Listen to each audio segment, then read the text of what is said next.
Hello everyone, कैसे हो आप सब। वर्किंग कैपिटल मैनेजमेंट का लेक्चर्स नंबर 3 हम आज स्टार्ट करने जा रहे हैं। क्वेश्चन नंबर 1 हमने पिछले क्लासेस में करवा दिया था।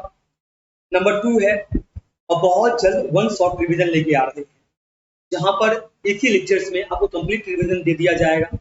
इसे पूरी तरीके से हम आपको बता देंगे जो कौन सी क्वेश्चन आने वाला है, क्या पैटर्न होगा, क्या क्वेश्चन आ सकता है, किसकी चांसेस सबसे ज्यादा है आने का। क्वेश्चन नंबर 2 हम शुरू करते हैं। AL limited has obtain the following data, concern कर रहा है एवरेज वर्किंग कैपिटल साइकिल का और अदर, यानी जो ये जो डेटा दिया गया है ना, 20 दिन का, 40 दिन का, 15 दिन का WIP टर्नओवर, फिनिश गुड्स में 40 दिन रहेगा, डेटर्स के लिए 60 दिन का समय मिलेगा, 95 डेज का जो हमारा जो ऑपरेटिंग साइकिल है, ये आपका किसी दूसरे कंपनी का है। किसका है? किसी दूसरे कंपनी का है, यानी कि ये आप समझ लीजिए ये सेम कंपनी की नहीं है, ये किसी दूसरे कंपनी की है। क्लियर है यहाँ तक? चलिए, अब आपको एक कंपनी दिया गया है एएल लिमिटेड, जिसकी करंट वर्किंग कैपिटल साइकिल आपको निकालना है और इसके जरिए आपको ये बताना है जो ये जो 95 डेज है और ये जो डेटा गिवन है, इसमें से बेहतर कौन सा है। बेहतर कौन सा है इसका मतलब आप समझ लीजिए। इसका साफ शब्दों में बोलने का ये मतलब है कि इन दोनों कंपनी में से अदर कंपनी और एएल लिमिटेड में सबसे कम समय किसमें लगेगा, जिसमें सबसे कम समय लगेगा वो सबसे बेहतर होगा। तो देखिए, सेल्स की फिगर दिया है 3000, कॉस्ट ऑफ प्रोडक्शन 2100 है, परचेज 600। याद रखिएगा, अगर सिर्फ परचेज वर्ड यूज होता है तो आप क्रेडिट परचेज एज्यूम कर लीजिएगा, और रॉ मटेरियल कंजम्पशन अगर नहीं दिया रहेगा तो परचेज को ही रॉ मटेरियल कंज्यूम्ड मान लीजिएगा। एवरेज रॉ मटेरियल स्टॉक्स दिया है, एवरेज WIP है, एवरेज फिनिश्ड गुड्स है, एवरेज क्रेडिटर्स है, एवरेज डेटर्स है।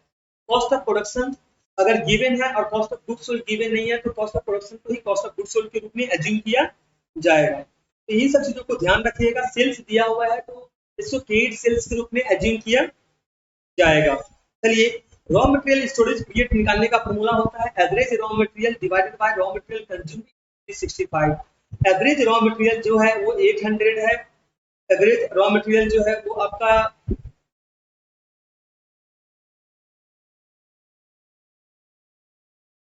एवरेज रॉ मटेरियल जो आपका वो 80 है, तो इसको करेक्शन कर लेंगे।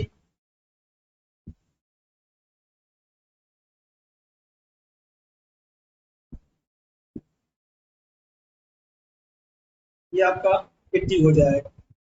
ठीक है, तो 80 डिवाइड बाय 600 इंटू 365। तो रॉ मटेरियल स्टोरेज के लिए जो समय लगेगा वो 49 डेज का लगेगा। दिन है WIP period, average WIP by cost of production into 365। 85 divide by 2100 into 365, इसके लिए 15 दिन का समय लगेगा। क्लियर है कि नहीं है? Finish goods holding period, finish goods का फॉर्मूला होता है average finish goods divide by cost of goods sold into 365। 180 divide by 2100 into 365, इसके लिए 31 डेज लगेगा। कितने दिन लगेगा? 31 दिन लगेगा। तो एवरेज फिनिश गुड्स 180 दिया हुआ है, कॉस्ट ऑफ गुड्स सोल्ड याद रखिएगा मैंने क्या बोला था, जब cost of goods sold question में गिवन नहीं रहेगा तो कॉस्ट ऑफ प्रोडक्शन को ही कॉस्ट ऑफ गुड्स सोल्ड के रूप में एज्यूम किया जाएगा। 31 डेज इसमें हो गया। रिसीवेबल कलेक्शन पीरियड का मतलब होता है डेटर से पेमेंट कितने दिनों के अंदर मिलेगा, तो average receivable by credit sale into 365। Average receivable 350 है, डिवाइड बाय 3000 इनटू 365, तो ये 43 डेज लगेगा। इन चारों को ऐड करते हैं, raw material storage period plus WIP period plus finish goods holding period plus receivable collection period, तो आपका आ जाएगा 40, ये आपका आ जाएगा 138 डेज, यानी 49 डेज प्लस 15 दिन प्लस 31 दिन प्लस 43 डेज। तो आपका ग्रॉस ऑपरेटिंग साइकिल निकल जाएगा 138 दिन। इससे माइनस कर दीजिएगा क्रेडिटर्स को जो पेमेंट करने के समय लग रहा है, जिसकी फॉर्मूला है average creditors divide by credit purchase into 365। Average creditors 90 days है और क्रेडिट परचेज 600 है। परचेज जो 600 दिया है, अगर उसको एज्यूम कर लेंगे तो ये क्रेडिट परचेज है। क्लियर के लिए तो ये 55 डेज निकल गया, तो नेट ऑपरेटिंग साइकिल आपका निकल जाएगा 83 डेज। 83 डेज आपका नेट ऑपरेटिंग साइकिल निकल जाएगा। आप यहाँ कंपेयर कर सकते हैं। अब आप यहाँ पर देख सकते हैं एयर लिमिटेड को एक ऑपरेटिंग साइकिल को कंप्लीट करने के 83 दिन लगता है और दूसरे कंपनी को ऑपरेटिंग साइकिल कंप्लीट करने के लिए 95 डेज लगता है। तो दूसरे कंपनी में ज्यादा समय लग रहा है, एयर लिमिटेड में कम समय लग रहा है। तो air limited better than other company. तो एयर लिमिटेड दूसरे कंपनी की तुलना में क्या है, काफी बेहतरीन है। तो ऑपरेटिंग साइकिल कैसे निकाला जाता है ये आपको क्लियर हो गया होगा। अब हम नेक्स्ट चल रहे हैं। अच्छा, कुछ चीजें जो मैं आपसे डिस्कस कर लेता हूँ। अगर मान लीजिए रॉ मटेरियल कंजम्पशन नहीं दिया है तो याद रखिएगा आप परचेज को ही रॉ मटेरियल कंजप्शन के बराबर मान लीजिएगा। COGS cost of goods sold नहीं गिवन है तो कॉस्ट ऑफ प्रोडक्शन को ही एज्यूम कर लीजिएगा COGS। क्लियर है? सेल्स और परचेज अगर क्लियर नहीं है तो सेल्स को पेड सेल्स मान लीजिएगा, परचेज को पेड परचेज मान लीजिएगा। और एवरेज निकालने का फॉर्मूला होता है ओपनिंग बाय 2। अगर ओपनिंग नहीं दिया हुआ है तो फिर क्लोजिंग को ही एवरेज मान लीजिएगा, क्लोजिंग नहीं दिया है तो ओपनिंग को ही एवरेज मान लीजिएगा। क्लियर कि नहीं है? ओके।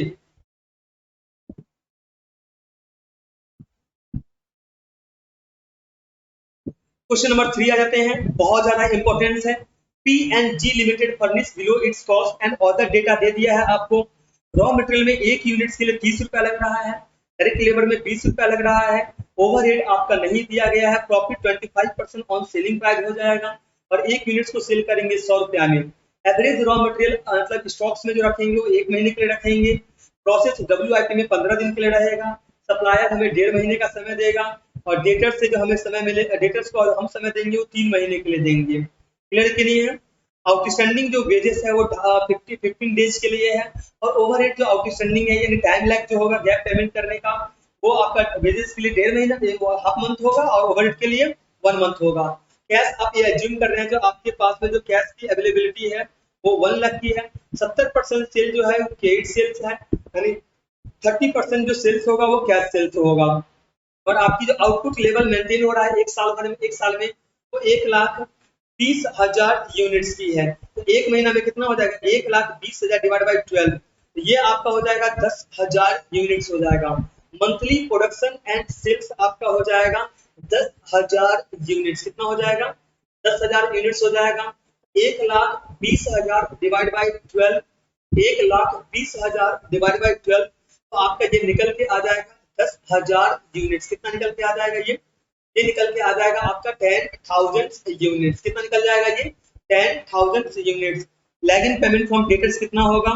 3 महीना टोटल सेल्स के लिए था तो 70% क्रेडिट सेल है तो डेटर्स को जो समय मिल रहा है वो 2.1 मंथ्स का मिल रहा है।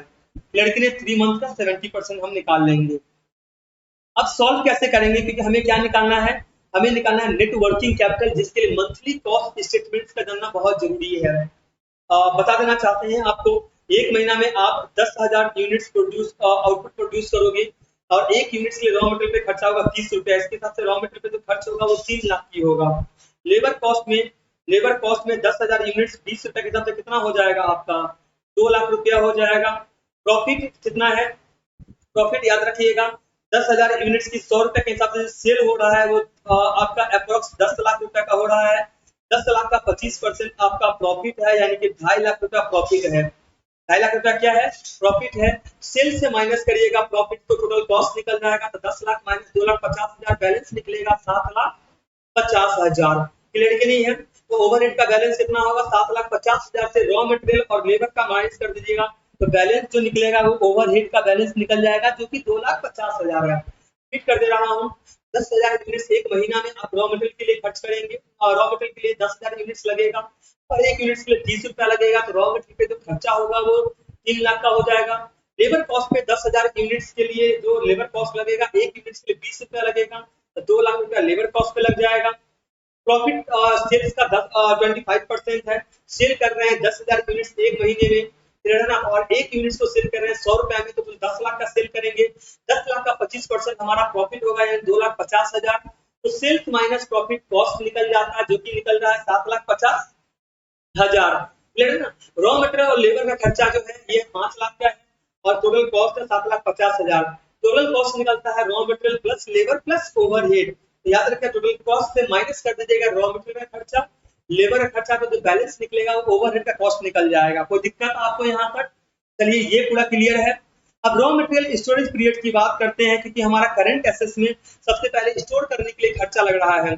स्टोर हम एक महीने के लिए कर रहे हैं और एक महीने पे रॉ मटेरियल का जो खर्चा है वो 3 लाख रुपया है। कितना है? 3 लाख है। तो रॉ मटेरियल स्टोरेज के लिए जो खर्चा लग रहा है वो 3 लाख का लग रहा है। रॉ मटेरियल के बाद आता है जो खर्च आता है वो प्रोडक्शन प्रोसेस के लिए आता है। तो प्रोडक्शन प्रोसेस में तीन एलिमेंट मेन है।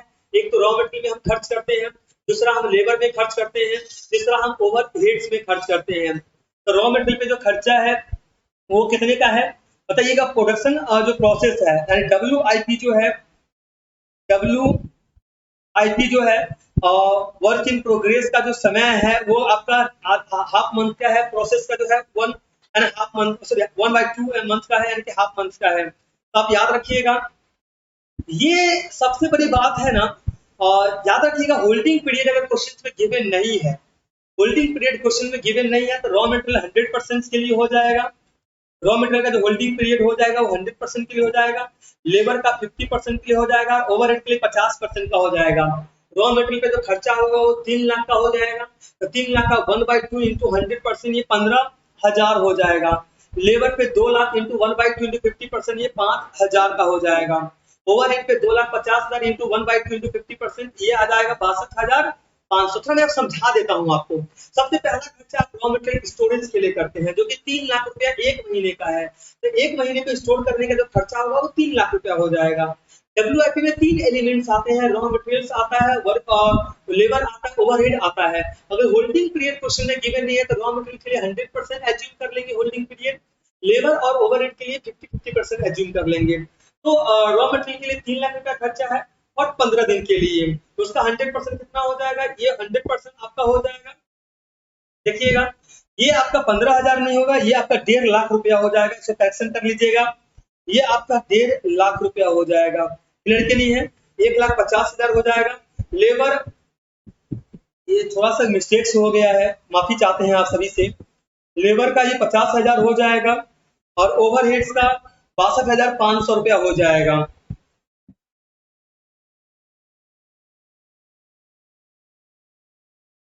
₹62,500 प्लस 50,000,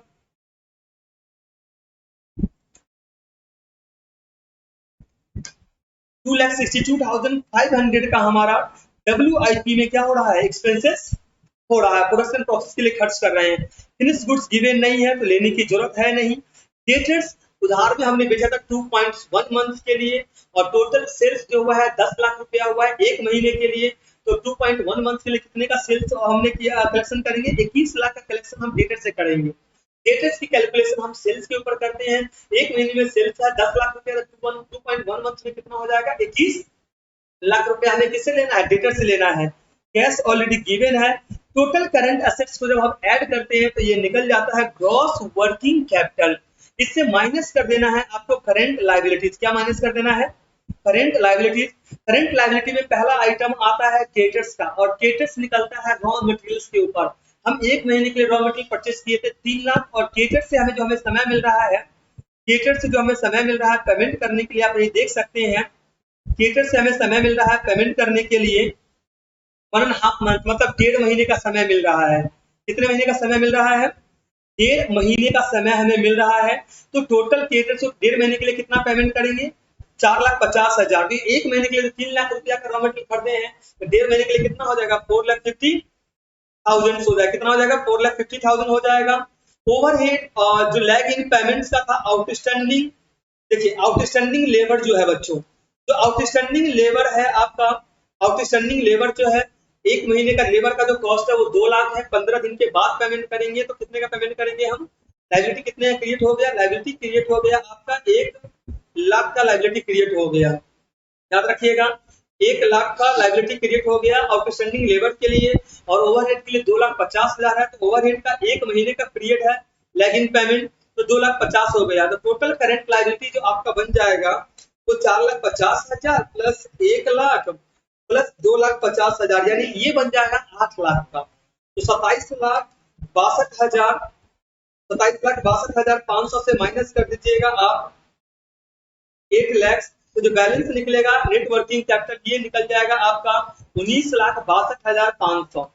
19,62,500 ग्रॉस वर्किंग कैपिटल से माइनस कर दिया मैंने करंट लायबिलिटी, तो हमारा आ जाएगा नेट वर्किंग कैपिटल। एक बार समराइज कर लेते हैं। सबसे पहले मंथली कॉस्ट स्टेटमेंट निकालना है, जिसके लिए मटेरियल, लेबर और ओवरहेड लगता है। मटेरियल जो कि 1 महीने के लिए 3 लाख है, लेबर जो कि 1 महीने के लिए 1 लाख है, और ओवरहेड बैलेंसिंग फिगर के रूप में जो निकला था ये आपका 2,50,000 निकला था। टोटल कॉस्ट जो आपका निकल गया था 7,50,000, इसमें प्रॉफिट ऐड किया था 2,50,000, तो सेल्स हो गया था 10 लाख रुपया का। क्लियर है। अब हमें निकालना है नेट वर्किंग कैपिटल। तो सबसे पहले हमें इसके लिए ग्रॉस वर्किंग कैपिटल निकालना पड़ेगा।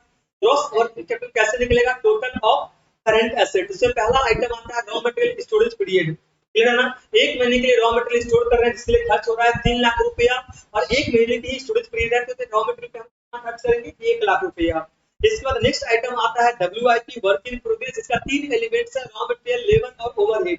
इसमें होल्डिंग पीरियड अगर गिवन नहीं रहेगा तो होल्डिंग पीरियड एज्यूम करेंगे रॉ मटेरियल के लिए 100%, क्लियर कि नहीं है, और लेबर और ओवरहेड के लिए 50-50%। तो रॉ मटेरियल का जो प्रोडक्शन प्रोसेस का जो मतलब ये है टाइम है वो 15 दिन का है। तो रॉ मटेरियल 3 लाख रुपए एक महीने के लिए है तो 15 दिन के लिए कितना हो जाएगा 1.5 लाख फॉर 100% के लिए कितना हो जाएगा 1.5 लाख हो जाएगा। लेबर एक महीने का है 2 लाख रुपया, 15 दिन के लिए हो जाएगा 1 लाख रुपया, और 50% के लिए हो जाएगा कितना 50,000। और ओवरहेड एक महीने के लिए है 2,50,000 रुपया, और ओवरहेड का जो प्रोडक्शन प्रोसेस के लिए जो ओवरहेड है वो 15 डेज है, तो ये आपका कितना आ जाएगा 2,50,000 को 15 दिन के लिए 15 दिन के लिए आ जाएगा 1,25,000, और 1,25,000 का 50% जो आपका निकलेगा ये आ जाएगा 62,500। इन तीनों खर्चा को हम ऐड करते हैं तो ये निकल जाता है 2,62,500। फिनिश गुड्स गिवन नहीं है, फिनिश गुड्स अगर गिवन रहेगा तो कॉस्ट ऑफ प्रोडक्शन के ऊपर आप निकालेंगे। नेक्स्ट आइटम आता है डेटर्स। डेटर्स निकलता है सेल्स के ऊपर 2.1 मंथ का क्रेडिट सेल्स है, तो हम डेटर से कलेक्शन कितना करेंगे 21 लाख रुपया करेंगे 2.1 मंथ में, क्लियर है ना। कैश हमारा अवेलेबल है 1 लाख रुपया का, टोटल करंट एसेट हमारा जो निकल के आया 27,62,500। ये हमारा ग्रॉस वर्किंग कैपिटल हो गया, इसे माइनस कर दीजिए करंट लायबिलिटी। इसमें सबसे पहला आइटम है क्रेडिटर्स। क्रेडिटर्स ने हमें समय दिया है 1.5 महीने का, और 1 महीने का जो उधार क्रेडिटर से लिए हैं वो 3 लाख का है रॉ मटेरियल्स के हिसाब से। तो 1.5 महीने के लिए कितना होगा 4,50,000 हमारे क्रेडिटर्स को पे करना है। आउटस्टैंडिंग लेबर एक महीने की लेबर का पेमेंट है 2 लाख रुपया, तो 15 दिन के लिए कितना होगा 1 लाख रुपया होगा। ओवरहेड कितना है 2,50,000 एक महीने के लिए, एक महीने के बाद ही ओवरहेड का पेमेंट करना है तो 2,50,000 रुपया। टोटल करंट लायबिलिटी जो आपका बन रहा है वो 7 लाख का बन रहा है, 27,62,500 से माइनस कर दीजिएगा 8 लाख है, तो 8 लाख माइनस कर दीजिएगा आपका बैलेंस निकल जाएगा। Net working capital required 19,62,500। ये क्वेश्चन बहुत ज्यादा इंपॉर्टेंस आपके लिए रखता है, और जरूर इस क्वेश्चन को देखना आपके लिए बहुत ज्यादा जरूरी हो जाता है।